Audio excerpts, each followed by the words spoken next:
World Physical Therapy Day, il-ġurnata li toħloq iktar kuxjenza fuq il-ħidma tal-fizioterapisti tiġi ċelebrata kull sena fit-8 ta' Settembru. Anke f'Malta l-fizioterapisti organizzaw attivitajiet brabta ma' din il-ġurnata. Tkellimna ma' fizioterapisti dwar is-sinifikat ta' dan il-jum. World Physiotherapy Day bażikament hija ġurnata li hija globalment internazzjonali wkoll fejn iċċelebraw il-terapija il-professjoni tagħna bħala physiotherapist. Kull sena ssir on the 8th of September, biss però peress li public holiday għaw Malta dejjem darba min hija l-ewwel darba bejn l-ewwel ta' Settembru u 5 ta' Settembru min hija ġimgħa sħiħa.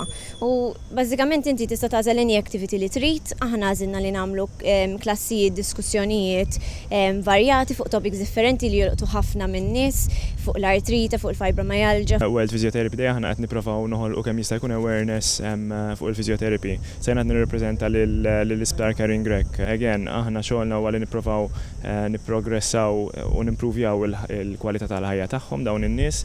Anna Maria Rissot kelmet ukoll dwar il-bżonn inkunu informati iktar dwar il-prevenzjoni ta' injuries. Jekk tikkompara ma' pajjiżi oħrajn, primary care prevention hija ħafna ikbar milli għandna u Malta, speċjalment meta nitkellmu fuq physiotherapy, għax ovvjament min-naħa tagħna nista' ngħidlek.